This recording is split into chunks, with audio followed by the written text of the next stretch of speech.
Episode की शुरुआत में कुछ लोगों को देखते हैं जहां यूएफओ गिरा था वहां सर्वे कर रहे होते हैं, जो अपने पावर यूज करके सब प्रूफ को नष्ट कर देता है।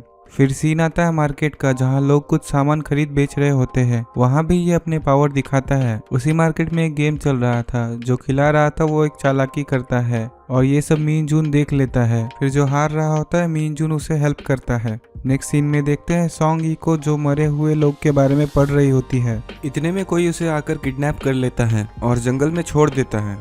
और जब वो उठकर भागना चाहती है तो उसका कोई पीछा करने लगता है और वो अपने रो से उस पर अटैक कर देता है। लेकिन मीन जून आकर अपने पावर से उस लड़की को सेव करता है और उस रो का डायरेक्शन चेंज कर देता है। सॉन्गी पूछती है कि तुम वही हो ना जिसने पहले भी मेरा हेल्प किया था। मैं तुम्हें पहचान नहीं पा रही हूँ क्योंकि तुम हमेशा डिफरेंट ड्रेस पहन कर आते हो, लेकिन तुम यहाँ क्या कर रहे हो। और कहती है थैंक यू, एटलीस्ट तुम मुझे अपना नाम बता दो। फिर मीन जून उसे एक पिन देता है और उसके अंदर कुछ पावर होता है और वो उसके प्लानेट का होता है जहाँ से वो आया हुआ रहता है। फिर देखते हैं कि स्कूल में उस पिन के बारे में बताया जाता है। वहाँ कहते हैं ये जेड क्रिस्टल से बना हुआ है और करीब 17वीं सेंचुरी में बना था और उस जेड क्रिस्टल के अलावा और भी वैल्यूएबल थिंग्स वहाँ रहते हैं जिसके ओनर के बारे में कोई इन्फॉर्मेशन नहीं होता है।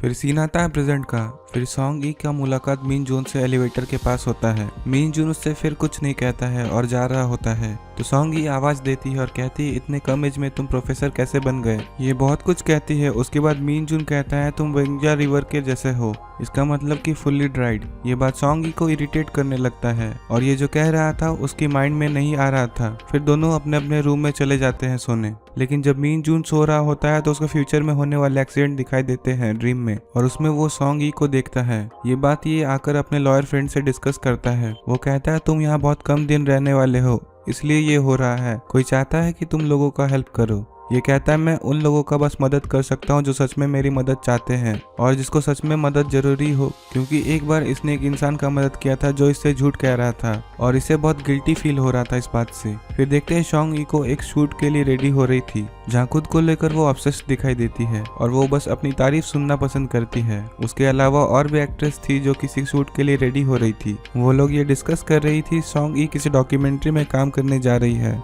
जब सॉन्ग ई कॉलेज से बाहर निकलती है तो वहाँ बहुत सारे फोटोग्राफर का भीड़ लगी रहती है और सब वहाँ पे क्वेश्चन पूछते हैं। ये चाहती है कुछ हाइड करना, लेकिन फ्लो में सब ये कह देती है तो इसके असिस्टेंट आगे आकर किसी से कुछ कहने के लिए मना करता है। क्लासरूम में एंटर करने के बाद ये असाइनमेंट मीन जून को दे देती है, जो कि एक प्रोफेसर होता है। मीन जून को पता लग जाता है ये असाइनमेंट कॉपी किया हुआ है, लेकिन ये बात एक कॉमन प्रोफेसर नहीं लगा पाता और उसको असाइनमेंट में 0 नंबर दे देता है। कुछ स्टूडेंट ये सब रिकॉर्ड करके सोशल साइट पर डाल देते हैं क्योंकि वो लोग चाहते हैं सॉन्ग ई का फैन फॉलोइंग को कम करना। जैसे ही वो क्लिप अपलोड होता है सबको पता चल जाता है सॉन्ग ई को 0 मार्क्स मिले हैं। वो अपने स्कूल फ्रेंड बुकचा के पास जाती है, जिससे सॉन्ग ई कहती है लोग मेरे सामने मेरा तारीफ करते हैं और पीठ पीछे बुराई करते हैं, ऐसा क्यों है। ये कहती है लोग तुम्हारे काम की वजह से तुम्हें जानते हैं, लेकिन तुम थोड़ा अपने स्टडी पर भी ध्यान दो। इधर देखते हैं मीन जून कुछ लोगों के साथ कोई गेम खेल रहा होता है। उसमें एक बुढ़ा आदमी भी होता है जो उसके साथ बहुत पहले भी खेला था जब वो यंग था और उस वक्त वो हार गया था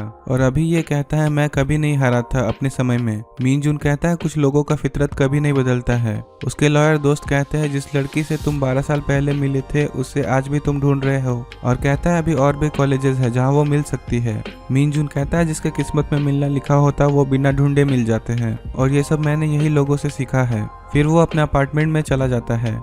फिर कुछ देर बाद सॉन्ग ई आती है जो कि ड्रिंक किए हुए आती है और वो गलती से मीन जून का अपार्टमेंट का दरवाजा खोलने की कोशिश करती है। जब मीन जून आकर बाहर देखता है तो वो कहती है तुमने अच्छा नहीं किया मेरा इंसल्ट करके, मैं चाहती तो तुम्हें कॉलेज से निकाल सकती हूँ। नेक्स्ट डे देखते हैं मीन जून के रूम में सॉन्ग ई का वॉलेट गिरा हुआ रहता है और जब वो उठाकर देखता है सॉन्ग ई का बचपन का फोटो देखता है। उस फोटो को देखकर उसको याद आता है कि ये वही लड़की है जिसको ये 12 साल पहले सेव किया था। फिर उसके असिस्टेंट से पूछकर वो उसके पास पहुंचता है जहां वो एक सैलून में उसके साथ एक एक्ट्रेस बहस कर रही होती है। इतने में मीन जून उसको टेरेस पर लेकर आ जाता है और पिक के बारे में पूछता है तो ये कहती है कि मैं नहीं बताऊंगी और ये एपिसोड यहीं पे खत्म होता है। Stay tuned for the next episode. Please do like, comment, share and subscribe our channel. Thank you.